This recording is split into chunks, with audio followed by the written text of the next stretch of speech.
கர்த்தராகிய இயேசு கிறிஸ்துவின் நாமத்தில் அன்பின் வாழ்த்துக்கள். மகிமையின் தேவாலயத்துடைய 31வது ஆண்டின் ஆராதனை வேளையில் சபையார் அனைவரையும் பிதா குமாரன் பரிசுத்தாவின் நாமத்தில் உங்களுடைய தேவ ஊழியனாக இருந்து உங்களை கர்த்தருடைய நாமத்தில் ஆசீர்வதிக்கிறேன். இந்த நாளிலும் 1 தெசலோனிக்கர் புஸ்தகம் 2ஆம் அதிகாரம் 19ஆம் வசனத்தில் பவுல் தன்னுடைய சபையாரை பார்த்து வாழ்த்துகிற அதே வசனத்தை உங்களுக்கும் வாழ்த்து செய்தியாக அனுப்பியிருக்கிறேன். எனக்கு அன்பான கர்த்தருடைய பிள்ளைகளே, வார்த்தை இப்படியாக சொல்கிறது: எங்களுக்கு நம்பிக்கையும் சந்தோஷமும் மகிழ்ச்சியும் கிரீடமும் ஆனவர்கள் யார்? நம்முடைய கர்த்தராகிய இயேசு கிறிஸ்து வரும்பொழுது அவருடைய சன்னிதானத்தில் நீங்கள் அல்லவோ அப்படி இருப்பீர்கள். ஆமேன். இந்த 31 ஆண்டுகளை நம்முடைய ஆலயம் முடித்து வந்திருக்குது. அது ஆண்டவருடைய மகா பெரிய கிருபை. இந்த கல்லின் மேல் சபையை கட்டுவேன் என்று சொன்ன கர்த்தர் ஒவ்வொரு பிள்ளைகள் மேலும் தேவன் தம்முடைய சபையை கட்டி எழுப்பியிருந்தார். இத்தனை ஆண்டுகளும் நம்முடைய தொடக்கத்திலிருந்து இந்த வருஷம் வரைக்கும் இருந்து சபையில் திருவிருந்து எடுத்து சுவிசேஷ ஊழியம் செய்து சபையில் ஆத்துமாக்களை வளர்க்கிற எல்லா நடத்திப்புக்காரர்கள், ஊழியக்காரர்கள் அத்தனை பேர் மேலும் பூரண கிருபை உண்டாயிருக்கட்டும். பவுல் சபையாரை, தெசலோனிக்கே சபையாரை பார்த்து சொல்கிறாரு: அப்பா, நீங்கள் தான்ப்பா எனக்கு மகிழ்ச்சி, நீங்கள் தான் எனக்கு கிரீடம் அப்படின்னு சொல்கிறாரு. சொல்லிட்டு நீங்கள் எல்லாருமே கர்த்தராகிய இயேசு கிறிஸ்து வரும்பொழுது அவருடைய சன்னிதானத்தில் ஒரு ஊழியக்காரனுக்கு நீங்கள் தான் சந்தோஷமாக இருப்பீங்க அப்படின்னு சொல்லி வாழ்த்துறாரு. இத்தனை வருஷம் நம்ம செய்த ஊழியத்தில் இங்கே இருக்கிற ஒவ்வொரு கர்த்தருடைய பிள்ளைகளும், ஏன் நம்ம சபையிலிருந்து புறப்பட்டு போன எல்லா தேவனுடைய பிள்ளைகளும் எங்கே இருந்தாலும் கர்த்தருடைய சன்னிதானத்தில் வந்து நிற்கிறப்ப அவங்க சந்தோஷமும் மகிழ்ச்சியும் கிரீடமுமாக இருக்கணும். அல்லேலூயா. காரணம் என்னென்னா, ஒவ்வொரு விசுவாசிகளையும் ஊழியக்காரர் ஊழியம் தொடங்கின நாள்லேருந்து அவங்களுக்கு சுவிசேஷத்தினால நான் பெற்றேன். பவுல் கொரிந்தியரில் 1 கொரிந்தியர் 4ஆம் அதிகாரம் 15ஆம் வசனத்தை சொல்லுவார்: ஒவ்வொருத்தங்களுக்கும் கிறிஸ்துவுக்குள் அநேக 16,000 உபாத்தியார்கள், அதாவது 16,000 டீச்சர்ஸ், வாத்தியார்கள் இருந்தால் கூட உங்களுக்கு தகப்பன்மார் அநேகர் இல்லையே. கிறிஸ்து இயேசுவுக்குள் சுவிசேஷத்தினால் நான் உங்களை பெற்றேன் அப்படின்னு சொல்கிறாரு. அப்போனா என்னுடைய சுவிசேஷ ஊழியத்தை உங்கள் ஒவ்வொருவரையும் பெற்றெடுக்கிற பாக்கியத்தை கர்த்தர் எனக்கு கொடுத்தார். அது மட்டும் இல்லை, உங்களை பெற்றெடுத்த பிறகு ஒரு விசுவாசிகளை கிறிஸ்துவுக்குள்ளே கொண்டு வர்றதுன்றது, சுவிசேஷத்தில் பெற்றெடுக்கிறதுன்றது அது ஒரு பயங்கர வழி.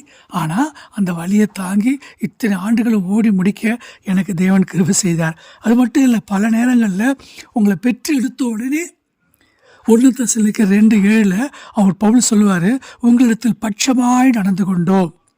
ஒவ்வொரு விசுவாசிகளுடையும் இத்தனை ஆண்டுகளும் அன்பான சிரிச்ச முகத்தோட, எவ்வளோ போராட்டங்களுக்கு மத்தியிலையும் பிள்ளைகள் சூழ்ந்து போயிடுவாங்களே அப்படின்னு அவங்களுக்கு பட்சமாய் தாயானவள் பால் கொடுப்பது போல கர்த்தருடைய வசனத்தை பட்சமாக வசனங்களை கொடுத்து, கலங்கமில்லாத ஞானப்பாலை கொடுத்து ஒவ்வொருவரையும் வளர்க்க தேவன் எனக்கு கிருபை செய்தார். சில நேரங்களில் தகப்பனை போல் உங்களுக்கு ஒரு எச்சரிப்பு, கண்டிப்பு, ஒழுங்குகள், ஏன்னா அதுவும் முக்கியம் இல்லைப்பா. ஒரு ஆவிக்குரிய தகப்பன் இன்றைக்கி இருந்தால் தான் விசுவாசிகள் நல்ல முறையில் வளர முடியும். உலகம் எங்கே நான் ஊழியத்துக்கு போகிறேன், அநேகரை பார்க்குறேன், அநேகருக்கு ஆவிக்குரிய தகப்பன் இல்லை. ஆவிக்குரிய வாழ்க்கையில் அவர்கள்லாம் அனாதைகளாக இருக்கிறாங்க. அவங்கள யாரும் இவர் தான் எனக்கு தகப்பன், நான் அவருடைய பிள்ளை அப்படின்னு ஆவிக்குரிய வாழ்க்கையில் ஸ்பிரிச்சுவல் ஃபாதர்ஸ் அது இருந்தால் தான் ஒவ்வொரு விசுவாசிகளும் எத்தனை வயசுலேயும் அவங்க இருந்து வளர முடியும். இப்போ எனக்கெல்லாம் 40 வருஷம் ஆவிக்குரிய வாழ்க்கை. ஆனாலும் எனக்கு இன்றைக்கும் எபிரேயர் அதிசயம் ஐயா, அப்புறம் பால் டேவிட் அண்ணன், இன்னும் நிறைய ஊழியக்காரங்க இருக்காங்க. அவங்கெல்லாம் ஒவ்வொரு வாரமும் எனக்கு ஆலோசனைகளை சொல்லி, இப்படி நடக்கணும், இப்படி இருக்கணும், இப்படி செல்லணும் அப்படின்னு நிறைய, நம்ம ஆவிக்குரிய தாய் மாதிரி அநேகருடைய பெயர்களை சொன்னால் அவங்க தப்பாக நினைப்பாங்க. ஆனால் அநேக தாய்களையும் எனக்கு கற்றுக் கொடுத்துருக்காரு. காரணம், கிறிஸ்துவுக்காக புறமத பிரிவிலிருந்து ஒரு தாய் ஒரு தகப்பனை விட்டுட்டு நான் வீட்டை விட்டு வெளியே வந்தேன். ஆனால் இன்றைக்கி வசனத்தின்படியே நூற்றுக்கணக்கான ஆவிக்குரிய தாய், ஆவிக்குரிய தகப்பன்மார்களை கர்த்தர் கொடுத்துருக்காரு.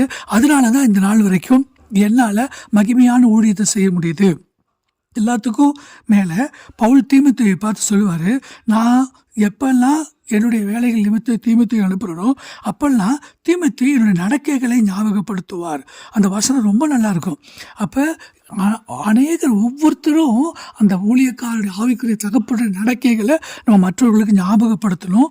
வேறு மட்டும் இல்லை, நீங்கள் அத்தனை பேரும் கிறிஸ்துவின் சிந்தை உடையவர்களாக இருக்கணும். அதுதான் பாஸ்டருடைய அன்பான வேண்டுகோள். மட்டுமல்ல, நீங்கள் கிறிஸ்துவை அறிகிற அறிவில் இன்னும் வளரணும். அதுதான் என்னுடைய மிகப்பெரிய ஜெபம். நான் இந்தியாவிலேருந்து புறப்படுறதுக்கு முன்னாடி கடைசியாக கொடுத்த செய்தியை மறக்கக்கூடாது. அது என்ன? தேவ சித்தத்தின் மையத்தில் வாழ்கிறது தான் ஆசீர்வாதத்தில் மிகப்பெரிய ஆசீர்வாதம். பணம், பொருள், வீடு, வாழ்க்கை, இந்த உலகத்தின் தேவைகள் அனைத்தும் நமக்கு தேவை தான்.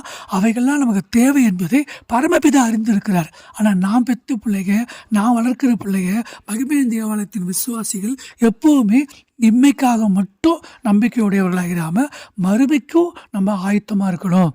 பரலோக ராஜ்யத்தில் நித்தியமாக தேவனை நம்ம ஆராதிக்கணும். அதுதான் நமக்கு முக்கியம். இந்த நாட்களில் என் இதயத்தின் ஆழத்திலிருந்து உங்களை ஆசீர்வதிச்சு நீங்களும் கிறிஸ்துவை போல மாறுங்க. ஏன்னா அவர் வெளிப்படும் பொழுது அவர் இருக்கிற வண்ணமாகவே நாம் இருக்கணும். 31 வருஷம் ஆயிடுச்சுல்ல, நல்ல சபை வளர்ந்த பிள்ளைகள்.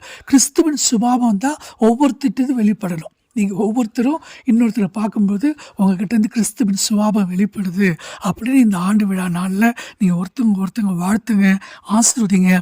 நீங்கள் உன்னதங்களில் அவரோடு கூட உட்காரும்படி தேவன் உங்களுக்கு அருள் செய்வார். உங்கள் அத்தனை பேரையும் என் இதயம் குளிர்ந்து ஆசீர்வதிக்கிற வாழ்த்துறேன்.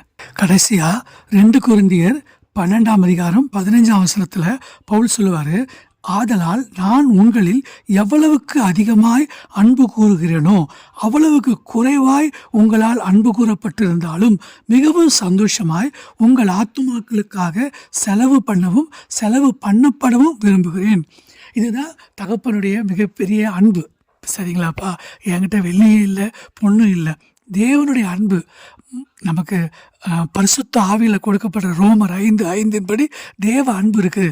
நான் உங்களை இன்னும் அதிகமாக நேசிக்கிறேன், இன்னும் அதிகமாக ஒவ்வொருவருக்காக முழங்கால் போடுவேன், இன்னும் ஒவ்வொருத்தருக்காகவும் என் 2 கைகளை உயர்த்தி உத்தரவாதம் சொல்லுவேன். நான் இன்னும் உங்களை அதிகமாக நேசிப்பேன். எல்லாத்துக்கும் மேலே பரலோக தகப்பனுடைய பரம தகப்பனுடைய அன்பும் ஆசீர்வாதமும் உங்கள் மேலே நிறைவாக தங்கியிருக்கட்டும். ஆமேன்.